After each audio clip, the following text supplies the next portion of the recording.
Assalamualaikum. Tanya mana tadi? Assalamualaikum warahmatullahi wabarakatuh. Bismillah, alhamdulillah, wassalatu wassalamu ala khairi khalqillah sayyidina Muhammad ibn Abdillah wa ala alihi wa ashabihi wa man tabi'a sunnatahu wa iqtada bihudah ila yaumil liqa'illah wa la haula wa la quwata illa billah, amma ba'du. Hadratal muhtaramin al-a'izza, yang saya muliakan, yang saya hormati dan yang saya banggakan, para hadirin sekalian, para jamaah majlis sholawat dan zikir tazkiran, wabil khusus kepada sahibul bait Fajar sekeluarga, mudah-mudahan senantiasa dalam lindungan Allah Subhanahu wa taala, mendapatkan berkah dan syafaat dari baginda Rasulullah Muhammad sallallahu alaihi wasallam.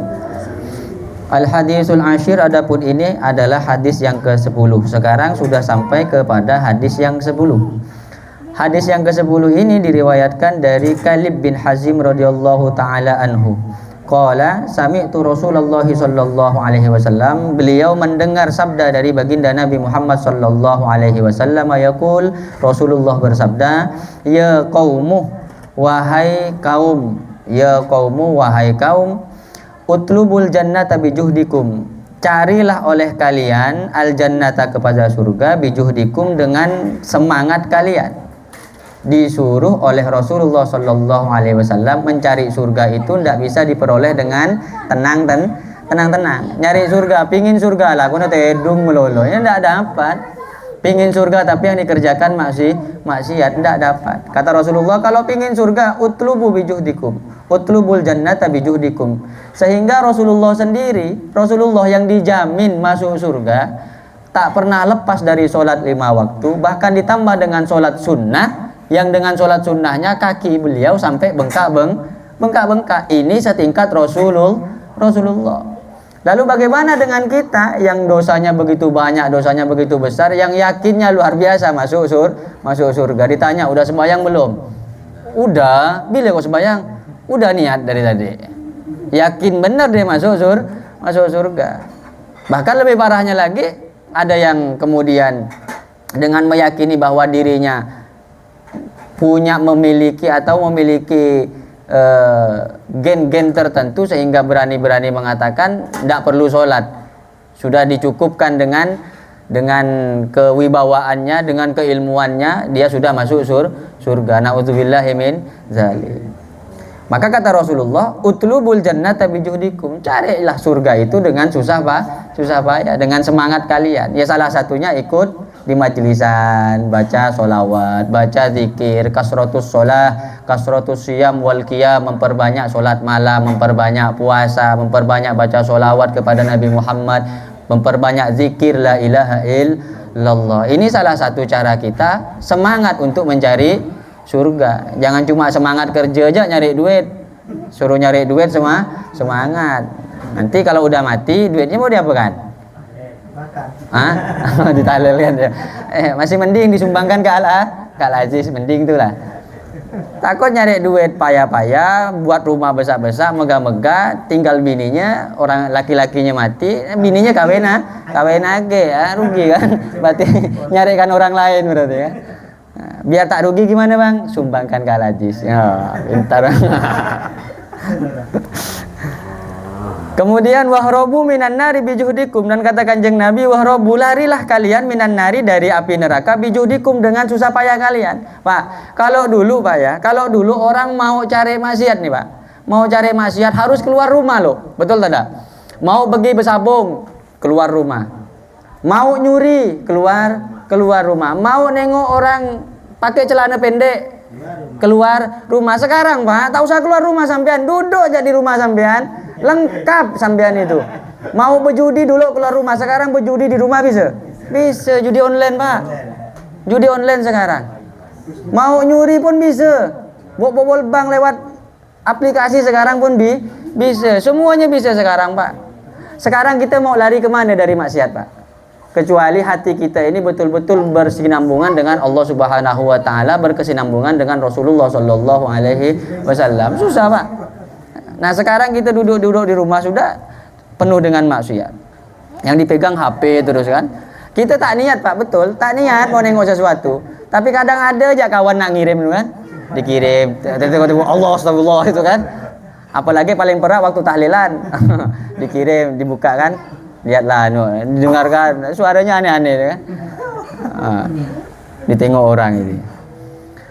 Fa innal jannata, kata Kanjeng Nabi, fa innal jannata, karena sesungguhnya surga, la yanamu talibuha, tidaklah akan bisa tidur talibuha, siapa orang yang mencari surga. Dengan cara apa? Memperbanyak sholawat kepada Kanjeng Nabi, sholat 5 waktu, memperbanyak puasa, melakukan perintah Allah Subhanahu wa taala. Kita usahakan, kita sungguh-sungguh untuk mencari surga dengan cara begitu. La yanamu talibuha, ndak nyenyak tidur untuk mendapatkan surga. Wa innan naro la yanamu haribuha, wa innan naro, dan sesungguhnya neraka la yanamu, tidaklah bisa tidur haribuha, siapa orang yang mau lari dari api neraka. Kalau udah masuk neraka Pak, bisa tidur kira-kira Pak? Tak bisa tidur, tak bisa ngapa-ngapa kalau udah masuk neraka, disiksa setiap hari. Wa innal jannata, dan sesungguhnya surga, mahfufatun bil makarihi, ialah dipenuhi, dihiasi bil makarihi, dengan sesuatu yang tidak enak. Kita mau cari surga nih Pak, nyaman tak nyaman Pak?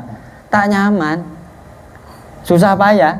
Maka sampai ada kata lagu itu kan, kata Rhoma Irama gimana? Kenapa semua yang enak-enak ya kan, itu diharapkan kan ya? Kenapa semua yang apa lagi? Yang asik-asik itu tak apalah kesana. Nah begitu. Itulah perangkap setan. Memang begitu, setan digoda dengan yang nyaman-nyaman, yang nyaman gitu suka, kena yang tak nyaman jauh gitu kan begitu. Padahal yang tak nyaman itulah untuk menuju jalan ke surganya Allah. Betul gak kata Roma itu?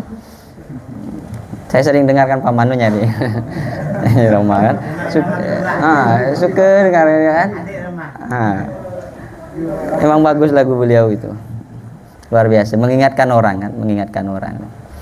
Wa innan naro, dan sesungguhnya neraka, mahfufatun bil ladzati wasyahwati, ialah dihiasi bil ladzati, dengan yang nyaman-nyaman, dengan yang nikmat-nikmat, wasyahwati, dan syahwat. Maka kata Kanjeng Nabi, falatul hinukum, maka jangan sampai melalaikan, falatul hiyannakum, maka jangan sampai melalaikan apa nikmatnya, kenikmatan dunia dan syahwat dunia, kum kepada kalian, anil akhirati, dari akhirat. Jangan sampai nikmatnya dunia ini membuat lalai kepada kita. Saya mau jujur ya Pak, saya nih Pak ya Pak, buka toko ini dunia Bang. Saya Pak punya santri banyak, sekalipun pusing-pusingnya ndak pernah sampai miso-miso Pak, ndak pernah sampai miso-miso. Ini baru mikirkan tak seberapa buka toko nih, pening kepala. Pening. Tapi cerita sama Bang Nadi itu kan, mau buka toko, kemudian toko belum seberapa, mau diperluas, mau buka cabang lah dan macamnya. Ini kalau udah mau mendapatkan nikmat dunia, udah terpengaruh dunia. Akhirnya bangun tidur yang dipikirkan, bensin ada beli tak ada ya? Biasa mikir santri sembahyang ke tak ada, ngaji ke tak ada, ini malah mikir duit. Jadi udah cukup modal ke tak ada ya kan? Nak modal lagi ini. Dunia memang begitu Pak, kadang melalaikan kita kepada akhirat. Saya sampai bilang sama istri saya, oh udahlah, pening kepala saya nak mikirkan itu. Tapi tak dipikirkan, udah modal keluar banyak. serba salah. Kalau udah keterlaluan mikir dunia. Tapi yang benar, kalau dunia tadi diarahkan kepada akhirat. Maka niat saya buka toko itu Pak, salah satunya adalah gimana persentasenya bisa membantu perekonomian pesantren, untuk perkembangan pembangunan pondok pesantren. Maka dari itu para hadirin, sambil lalu promosi, silahkan belanja di pertokoan Pondok Pesantren Salafiyah Al-Aziz.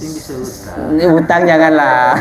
Semuanya ada insya Allah di situ. Tinggal request ya kan. Butuh rokok kita jual, butuh pampers kita jual, butuh susu kita jual. Yang penting satu Pak, jangan diutang. Mohon maaf lahir dan batin. Kena bon. Nah, apalagi bisa hancur kan? Kena bon. Allah. Wajah fi hadisin akhor, dan telah datang di dalam hadis yang lain, an Abi Sa'id Al-Khudri radhiyallahu taala anhu, dari Abu Sa'id Al-Khudri radhiyallahu taala anhu, anin Nabi sallallahu alaihi wasallam, dari Kanjeng Nabi Muhammad sallallahu alaihi wasallam, qala yunadi munadin, telah memanggil siapa orang yang memanggil, idza dakhala ahlul jannati fil jannati, apabila telah masuk siapa penduduk surga, fil jannati kepada surga, penduduk surga udah masuk ke dalam surga, Ada suara yang berbunyi bagaimana? Ana lakum antahyu wala tamutu. Sekarang telah tiba bagi kalian semua, engkau semua hidup wala tamutu dan tidak akan pernah mati. Hidup di surga selamanya, Pak. Abadan, tidak akan pernah mati. Wa ana lakum antasihu wala tuskimu. Wa ana dan tiba lakum bagi kalian semua antasihu sehat siapa kalian wala tuskimu dan tidak akan pernah sakit siapa kalian abadan selamanya. Di surga sehat, Pak, tidak pernah sakit. Waktu di dunia encok, waktu di dunia sakit darah tinggi dan semacamnya, di akhirat tidak akan pernah sakit. Wa ana lakum antasyubbu wala tahromu dan telah tiba lakum bagi kalian semua antasyubbu muda siapa kalian wala tahromu dan tidak akan pernah tua. Maka sampai ada kisah itu, ada cerita bahwa Rasulullah Shallallahu Alaihi Wasallam pernah kedatangan seorang perempuan. Orang perempuan itu bertanya kepada Rasulullah, ya Rasulullah, wahai Rasulullah, kira-kira saya ini masuk surga apa tidak? Kata Rasulullah, kau tak masuk surga. Kata Rasulullah, kau tak masuk surga. Nangis, orang tua ini nangis. Ketika nangis pulang, dipanggil lagi sama Rasulullah. Apa kau nangis? Kata engkau, wahai Rasul, saya tak masuk surga. Iya, di surga tak ada orang tua kayak kau. Di dalam surga semuanya muda. Maksudnya Rasulullah tak masuk surga itu tak ada orang tua di dalam surga. Jadi semuanya muda, ganteng-ganteng. Nah, enak dapat bidadari gitu kan. Yang masuk surga. Oh, masuk neraka ternyata, naudzubillah kan. Ya Allah. Mudah-mudahanlah majelis kita semua ini masih ditakdirkan oleh Allah Subhanahu wa taala masuk ke dalam surganya Allah. Amin ya rabbal alamin. Wa ana lakum antun'imu fala tab'asu. Wa ana dan telah tiba lakum bagi kalian antun'imu mendapatkan nikmat siapa kalian fala tab'asu maka janganlah putus asa siapa kalian abadan selamanya. Di dalam surga kita semuanya mendapatkan nikmat Allah Subhanahu wa taala. Amin ya rabbal alamin. Mudah-mudahan apa yang disampaikan ini ada berkah dan manfaatnya. Saya akhiri hadana wa iyyakum ila siratikal mustaqim. Assalamualaikum warahmatullahi wabarakatuh. Bismillahirrahmanirrahim. Alhamdulillahirabbil alamin wassalatu wassalamu ala asyrafil anbiya wal mursalin sayyidina maulana Muhammadin wa ala alihi wa sahbihi ajmain. Allahumma ij'al jam'ana hadza jam'an marhuma wa tafarruqana min ba'dihi tafarruqan ma'suma wa la taj'alillahumma lana syaqiyan dhalan aw matrudan aw mahruma. Allahumma la taj'al fi majlisina hadza ahadan illa wasalta bima'it taubati dzunuba wa satarta birida'il maghfirati uyuba. Rabbana atina fid dunya hasanah wa fil akhirati hasanatan wa qina adzabannar. Subhana rabbika rabbil izzati amma yasifun wa salamun alal mursalin walhamdulillahi rabbil alamin. Al-Fatihah.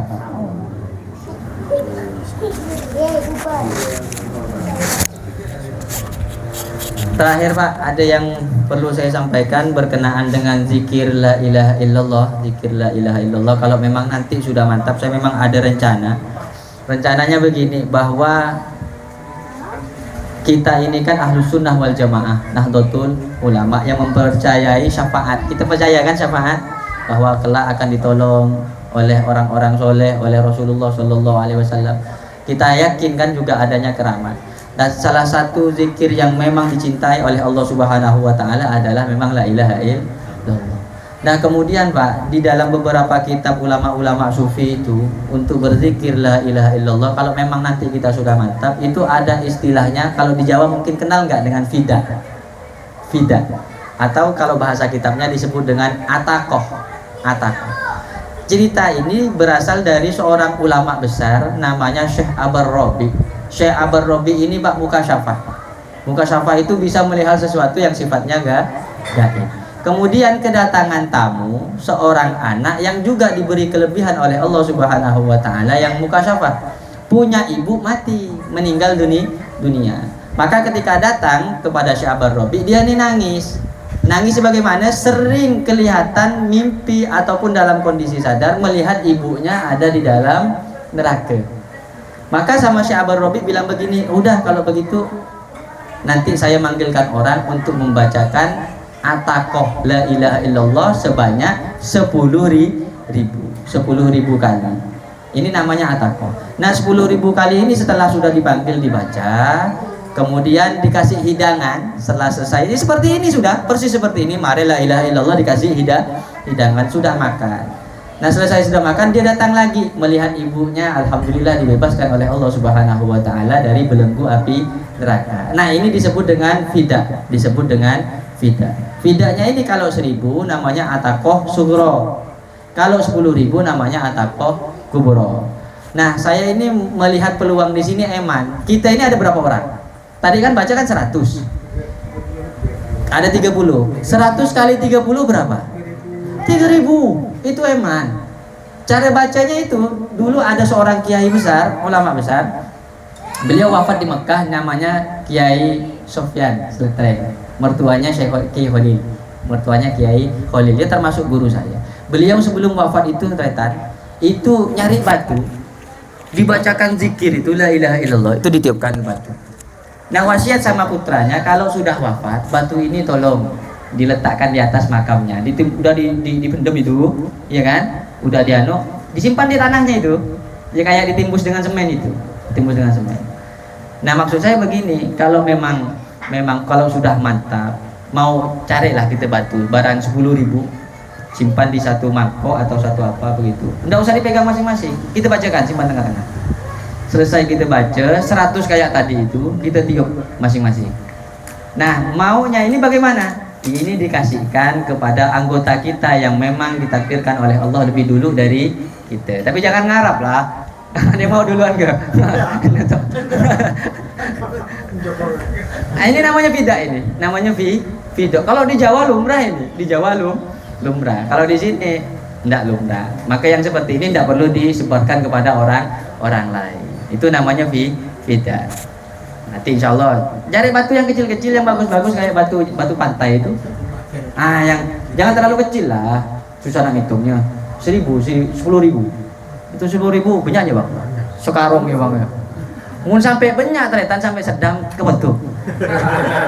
Kalaji, mun sedang teretan. Tidak sedang itu kalau itu 10.000 tidak banyak, paling nanti ditiup sama-sama.